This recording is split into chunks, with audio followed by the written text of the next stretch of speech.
जय हिंद दोस्तों, स्वागत है आपका। आज के यूपी टेट क्लास में हम लोग देखने वाले हैं छत्तीसगढ़ शिक्षक पात्रता परीक्षा कक्षा 6 to 8 सोल पेपर 2011 का बाल विकास एवं शिक्षण शास्त्र से पूछे गए प्रश्नों को। तो चलिए स्टार्ट करते हैं। सवाल आपके स्क्रीन पर है कि निम्नलिखित में सृजनशीलता का प्रमुख तत्व क्या नहीं है। निम्नलिखित में सृजनशीलता का प्रमुख तत्व क्या नहीं है। ऑप्शन है मौलिकता, अनुशासन, धारा प्रवाहिता या लचीलापन।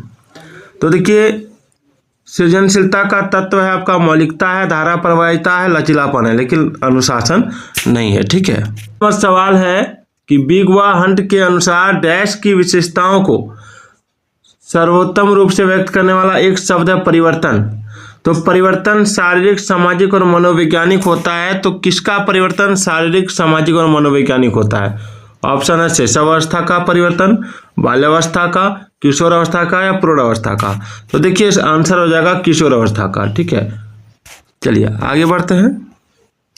पियाजे के अनुसार संज्ञानात्मक बाल विकास की कितनी अवस्थाएं हैं। पियाजे के अनुसार संज्ञानात्मक बाल विकास की अवस्थाएं कितनी है। ऑप्शन में दिया है 3, 4, 5 या 6। तो देखिए मैंने पहले भी बताया आपको, इसकी 4 अवस्थाएं हैं। ठीक है, 4 अवस्थाएं। आगे, शिक्षा मनुष्य में अंतर्निहित क्षमता का परिपूर्णता में विकास करता है, यह कथन किसका है। शिक्षा मनुष्य में अंतर्निहित क्षमता का परिपूर्णता में विकास करता है, यह कथन किसका है। ऑप्शन देखिए, स्वामी विवेकानंद, स्किनर, पेस्टोलॉजी या रविन्द्रनाथ टैगोर। क्या होगा। तो देखिए इसका आंसर होगा स्वामी विवेकानंद।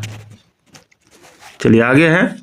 एक बालक जिसकी बुद्धि लब्धि 105 है। ठीक है, एक बालक है जिसकी बुद्धि लब्धि 105 है, तो उसे वर्गीकृत किया जाएगा किस में। श्रेष्ठ बुद्धि, सामान्य से अधिक बुद्धि, सामान्य बुद्धि या मंद बुद्धि में। तो इसका राइट आंसर होगा सामान्य बुद्धि। चलिए आगे बढ़ते हैं। सीखने के प्रयास और मूल सिद्धांत के प्रतिपादक कौन है। तो सीखने के प्रयास और मूल सिद्धांत के प्रतिपादक है आपका थॉर्नडाइक। ठीक है। लॉरेंस कोहलबर्ग विकास के क्षेत्र में शोध के लिए जाने जाते हैं। देखिए लॉरेंस कोहलबर्ग डैश विकास के क्षेत्र में शोध के लिए जाने जाते हैं। ऑप्शन है संज्ञानात्मक, शारीरिक, नैतिक या गामक। तो इसका राइट आंसर होगा नैतिक। कोहलबर्ग को नैतिक विकास के क्षेत्र में जाना जाता है। चलिए आगे बढ़ते हैं। आगे, सीखना व्यवहार में उत्तरोत्तर सामंजस्य की प्रक्रिया है, यह कथन किसका है। आपका ऑप्शन है क्रो व क्रो, पियाजे, स्किनर या कोहलर। तो इसका राइट आंसर हो जाएगा स्किनर। ठीक है। एक बच्ची को उसके पिता चहलकदमी करा रहे थे। बच्ची जानती थी कि चिड़िया जैसी चीजें होती हैं, परंतु उसने कभी पतंग को नहीं देखा था। तो पतंग को देखकर उसने कहा चिड़िया को तो देखो। उसके पिता ने कहा यह एक पतंग है। यह उदाहरण दिखाता है, किसका उदाहरण दिखाता है। तो सवाल को एक बार और समझ लीजिए कि एक बच्ची है, ठीक है, अपने पिता के साथ घूम रही थी। दोनों आप इधर उधर टहल रहे थे। तो बच्ची जानती थी चिड़िया जैसी चीज होती है, यानी बच्ची ने चिड़िया को देखा था, परंतु उसने कभी पतंग को नहीं देखा था। तो पतंग को देखकर उसने कहा चिड़िया को तो देखो। उसके पिता ने कहा यह एक पतंग है। उदाहरण दिखाता है, क्या उदाहरण दिखाता है। तो यह उदाहरण दिखाता है सम्मिलन का। ठीक है, यानी वो बच्ची सोचती है कि हर उड़ने वाली चीज चिड़िया ही है, क्योंकि उसने देखा है कि चिड़िया उड़ती है। ठीक है, तो यही है कि वो उसने पतंग को देखा तो उसने समझा कि पतंग उड़ रही है, तो ये भी चिड़िया है। ठीक है, इसलिए इसमें हो जाएगा सम्मिलन। चलिए आगे बढ़ते हैं। हावर्ड गार्डनर द्वारा निम्न में से एक को छोड़कर बाकी सभी बुद्धि के प्रकार बताए गए हैं। कौन सा। तो देखिए भाषा बुद्धि के प्रकार हैं, अंतर्वैयक्तिक कौशल, अंतर्वैयक्तिक कौशल ये है, लेकिन सृजनात्मकता हावर्ड गार्डनर के द्वारा बुद्धि के प्रकार नहीं है। चलिए आगे बढ़ते हैं। अगला, सामाजिक आर्थिक मुद्दों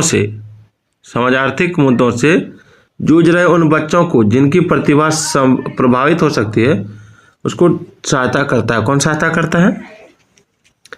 देखिए एक बार सवाल को समझिए कि समाजार्थिक मुद्दों से जूझ रहे उन बच्चों को जिनकी प्रतिभा प्रभावित हो सकती है को सहायता करता है। कौन सहायता करता है?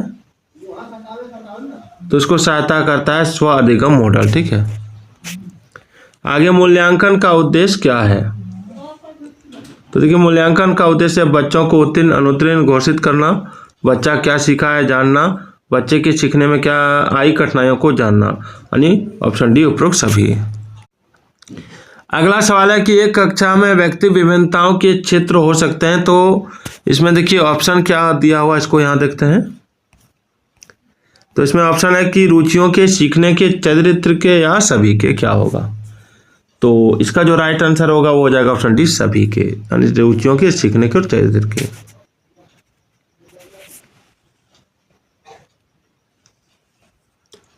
अगला संकेत अधिगम के अंतर्गत निम्नलिखित सीखा जाता है। किसको?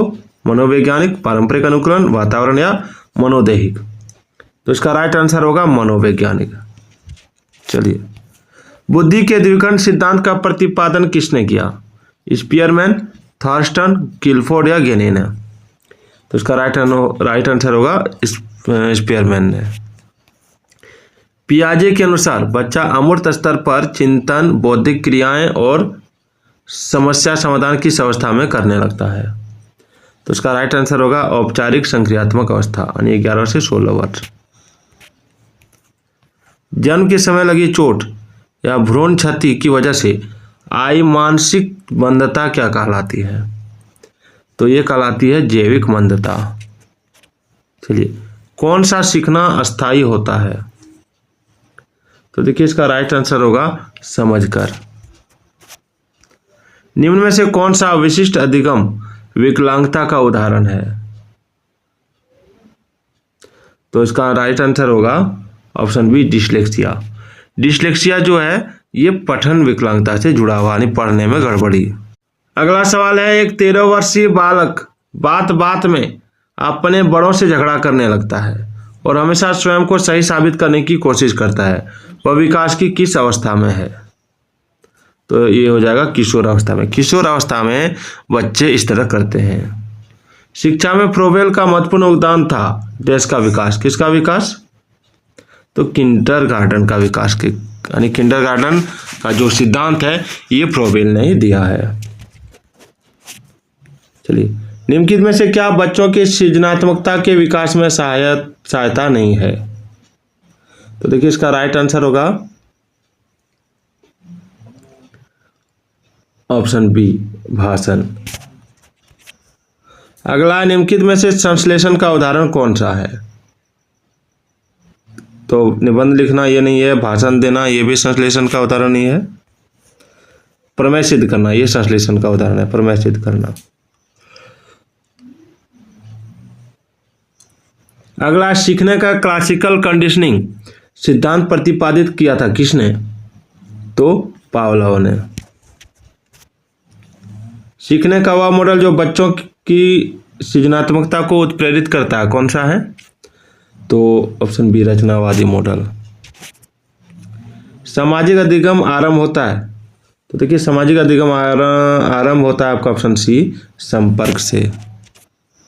बालक का विकास परिणाम है किसका? तो बालक का विकास परिणाम है आपका वंशानुक्रमता वातावरण की अंतः प्रक्रिया का। चलिए अगला सवाल क्या है, एक बार देख लीजिए कि बालक के शारीरिक व क्रियात्मक विकास की दिशा कैसी होती है? तो बालक के शारीरिक व क्रियात्मक विकास की जो दिशा होती है आप यहाँ पे देख सकते हैं। इसका राइट आंसर हो जाएगा आपका ऑप्शन बी, सिर से पैर तथा शरीर के मध्य से बाहर की ओर। अगला, परीक्षा के स्थान पर सतत और व्यापक मूल्यांकन गुणवत्ता मूलक शिक्षा के लिए अधिक उपयुक्त है क्योंकि इसमें हो जाएगा संज्ञानात्मक क्षेत्र का मूल्यांकन किया जाता है, ससंज्ञानात्मक क्षेत्र का मूल्यांकन किया जाता है, मूल्यांकन सतत एवं व्यापक क्षेत्रों का होता है, या उपरोक्त सभी क्या हो जाएगा? तो इसमें हो जाएगा ऑप्शन डी उपरोक्त सभी।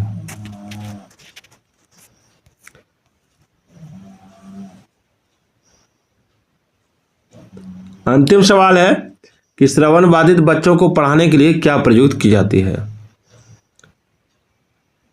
ब्रेल लिपि नहीं होगा, ब्रेल लिपि तो होगा ही नहीं, सांकेतिक भाषा हो जाएगा, सांकेतिक भाषा। वीडियो कैसी लगी एक बार कमेंट कर दीजिएगा।